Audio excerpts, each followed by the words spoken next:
My name is Olivia Torres, and before all this happened, I believed that schools were safe. I believed that if a child cried for help, adults would listen. But I learned the hard way that when the bully wears a last name that holds power, everyone else is told to look the other way. It started slowly, subtle things. My daughter, Lily, was always cheerful, creative, full of light. She loved drawing, reading fantasy books, and making up silly songs about our cat, Marshmallow. But around the start of fifth grade, that spark started to flicker. She became quiet, withdrawn. Her notebooks were suddenly blank. Her eyes were tired. And one afternoon, when I picked her up from school, I saw a purple bruise on her arm. I gasped. She yanked her sleeve down before I could ask. "Just bumped into a locker," she mumbled. My instincts flared, but I didn't press. I didn't want to make her uncomfortable. That night, I told myself it was nothing, just a one-time thing. I was wrong. Over the next few weeks, Lily had more bruises. She flinched when I touched her shoulder. She stopped wanting to go to school. She barely touched her dinner. I called the school and left voicemails. No one called back. Then came the worst moment. I found her notebook, stuffed under her mattress. It wasn't filled with doodles or story ideas like usual. It was filled with notes. Pages and pages of what had happened to her. Tripped in the hallway again. He laughed. He took my lunch tray and dumped it on the floor. He pushed me into the bathroom stall. Said no one would believe me. Mr. Blake saw. He walked away. My heart shattered. I sat on her bed, shaking. That night I didn't sleep. The next morning, I walked into the school office without an appointment. I asked, no, demanded, to speak to the principal, Mr. Collins. He wasn't in. Convenient. So I asked for the vice principal. Also out. I left the notebook on the secretary's desk and said, "If someone doesn't call me by 3 p.m., I'm going straight to the school board." I got a call at 4:45. It wasn't from the principal. It was from the district's legal department. The phone rang just before dinner. I had just finished boiling pasta when I saw the caller ID. District office, no caller ID. My pulse quickened. I wiped my hands and picked it up.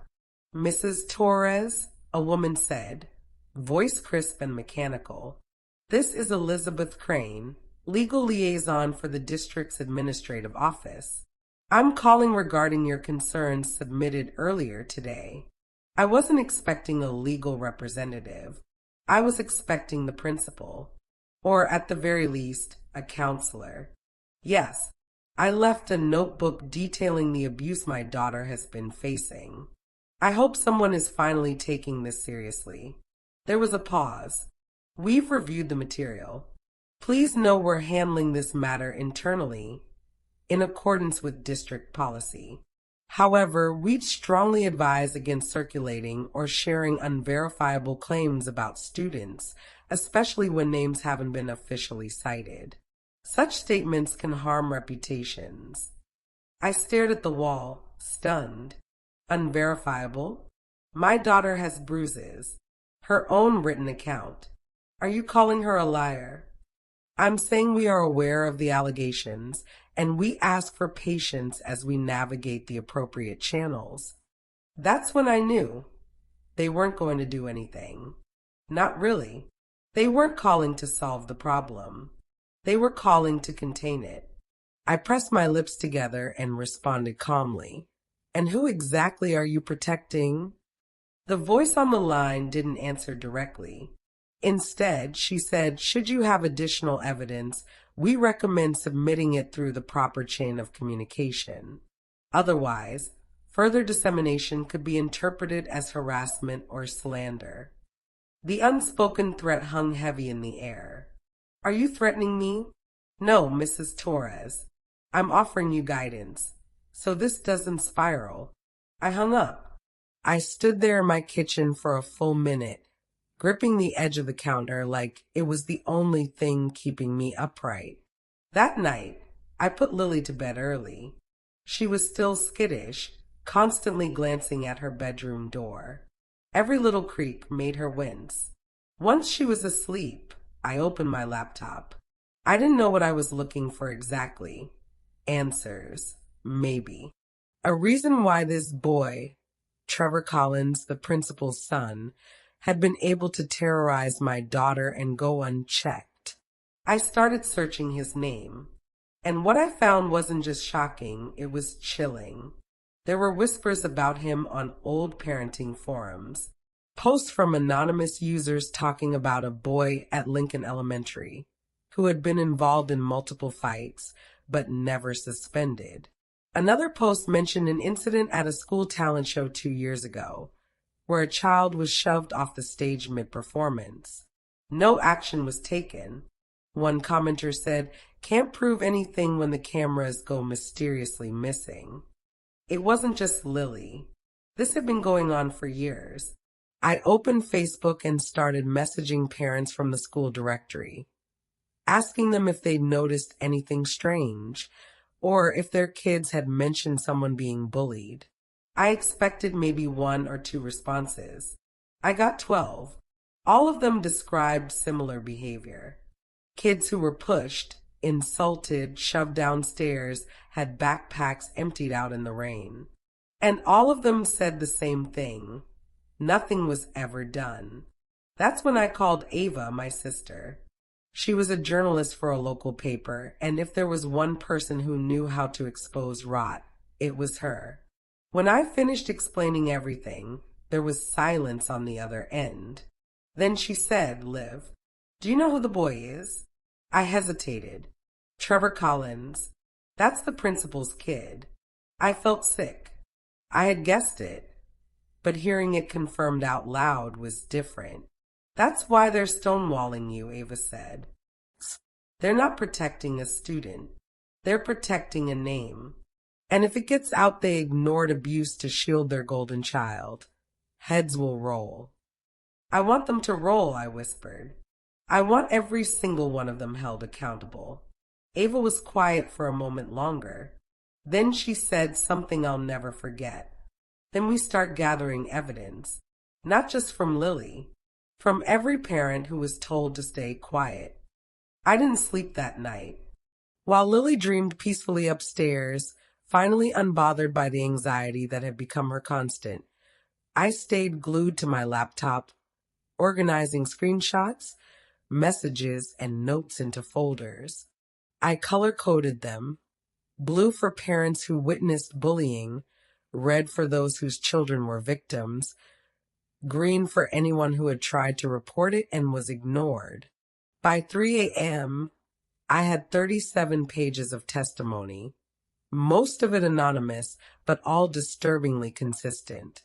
One mother, Priya, messaged me at 1:30 a.m.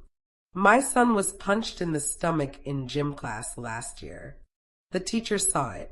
Said Trevor was just playing rough. My kid was throwing up in the nurse's office and no one called me." Another, Carmen, whose daughter had transferred schools. "She used to have nightmares about the cafeteria. Trevor would dump food on her and laugh. The aides told her to ignore it because she was being dramatic." And then there was Helen. Her son, Marcus, had been in the same second-grade class as Trevor 3 years ago. He had a nosebleed after being shoved into a cubby. We didn't say anything publicly because my husband works for the district, but I'm still haunted by it. "You're not alone." That line stuck with me. You're not alone. Because for so long, that's how I'd felt. Like I was fighting a system with no support, no backup, no way forward. But now, I wasn't the only voice screaming into the void. I was leading a chorus. The next day, I met Ava at a local coffee shop. She brought a digital recorder and a notebook filled with scribbled bullet points. "I've already pitched the story to my editor," she said. "He wants to run it on the front page of the Sunday edition." I blinked. But there's a catch, she continued. We need at least 3 on-record interviews. Named parents. Real faces. Otherwise, it reads like speculation. I felt the panic creep in. Most of the parents I'd spoken to were terrified. Some had kids still enrolled in the school. Others, like Helen, had ties to the district and couldn't risk the fallout. I messaged everyone I could. I called in every favor. And slowly, the wall of fear began to crack. Priya agreed to meet with Ava on the condition her son's face wouldn't appear in any photos. Carmen offered to show her daughter's old schoolwork, complete with doodles of herself crying in a corner of the lunchroom. And I, of course, was all in. I gave Ava everything. Lily's notebook, photos of the bruises, screenshots of the district's cold responses. I held nothing back. 3 days later, Ava sent me the draft article. The headline read, "The Boy Behind the Badge. How One Principal's Son Terrorized a School and Silenced Its Families." Underneath it, in bold, was the pull quote. They told me to stop making noise, but the bruises on my daughter's back were screaming. My stomach twisted reading it. I'd never seen our lives laid out like that. So stark, so public. But I also felt something else. Relief. Because silence had been their shield. And I was about to shatter it. The Sunday paper hit doorsteps like a hammer. By 7 a.m., my phone was vibrating nonstop. Texts from neighbors, missed calls from blocked numbers, an email from Lily's teacher that read simply, "I saw the story. I'm sorry. I should have done more." I opened the online version, and there it was, front page, center. A photo of me holding Lily's battered notebook, her drawings of tears and bruises displayed beneath a headline that screamed what the district had tried so hard to hide. My daughter's pain was no longer invisible. It was inked into the city's morning coffee. The comment section exploded. Parents from schools across the district chimed in. Some shared similar stories. Others demanded resignations. But then came the inevitable backlash. Kids roughhouse. This is just helicopter parenting. This is one-sided reporting. Bet the mom's exaggerating. Let's not crucify a child over schoolyard drama. But they were drowned out. Because the truth, when presented clearly and fearlessly, has weight. And we had presented it in full color, full voice, and full fury. That afternoon, I got a call from the district office. It was a different voice this time. A man. Polished. Controlled. "Mrs. Torres, we'd like to invite you to a closed-door meeting with the board to discuss the article and your concerns." I laughed. "You mean now that the public's watching?" There was a pause. "I assure you, this is a good faith effort to resolve the matter." I agreed, but I wasn't going alone. 3 days later, I walked into the district building in a blazer and jeans, holding a leather folder packed with evidence. Ava was with me. So were 3 other moms, Priya, Carmen, and Helen. We sat across from 7 board members in a sterile conference room. At the end of the table sat Principal Gerald Collins. He didn't meet my eyes. "Mrs. Torres," one of the members began, "we are deeply sorry for what your family has endured. We're conducting a thorough investigation and—" I cut him off. "With all due respect, you're not sorry. You're embarrassed. There's a difference." He blinked. I laid out the evidence. Every ignored report. Every dismissed complaint. Emails. Memos. Witness statements. Even Lily's notebook. "This isn't a case of one child slipping through the cracks," I said. "It's a culture of protection for your own. You covered for the principal's son at the expense of every other child's safety." Gerald finally spoke. "Trevor has been struggling. We've been trying to manage that internally." I turned to him. Calm, steady. You didn't manage anything. You enabled. And now your mess is hurting more than just your son. It's damaged trust across this entire district. The room was silent. One board member cleared her throat. What exactly are you asking for, Mrs. Torres? I looked them straight in the eye and said, accountability. Trevor should be suspended. Gerald should step down. The district needs to issue a public apology and implement a transparent anti-bullying protocol. No more cover-ups. No more silence. And if we don't agree, then this story doesn't stop with the Sunday edition, Ava added. We go national, and you'll be forced to answer not just to parents, but to lawyers. It was a standoff, and I knew we had them cornered. A week passed. No updates. No emails. Just silence. But behind the scenes, the community wasn't staying quiet. The story had lit a fire under the parents of our district. A petition circulated online demanding the resignation of Principal Collins. Within 72 hours, it had over 18,000 signatures. Local news stations picked up the article. The morning anchors couldn't say systemic negligence fast enough. A group of parents, ones I had never met, organized a protest outside the school board building. They made signs that read, "Bullying hides in power. Who's protecting our kids? When principals fail, parents rise." And they did rise. The next board meeting was open to the public, and for the first time in my life, I stood in front of hundreds of parents, teachers, and community members with a microphone in my hand and my daughter's pain as fuel. I told them everything. The bruises, the meetings, the gaslighting, the stonewalling. I named names, dates, policies. I quoted the email where the district rep told me Lily's claims were exaggerated. Then I held up her notebook and said, if my daughter learned how to fear herself more than the person hurting her, that's not childhood. That's trauma, and it happened on your watch. There was dead silence, and then someone in the back clapped, then another, and then the whole room was on its feet. A few of the board members looked shaken. Gerald Collins kept his eyes down. He didn't say a word the entire night. That Friday, I got the call. Mrs. Torres, the district superintendent, said, Principal Collins has officially tendered his resignation, effective immediately. We will also be issuing a formal apology to your family and others impacted. I didn't celebrate. Not yet. Because I knew something deeper still had to change. Over the following weeks, I sat in on committee meetings with administrators and parent liaisons.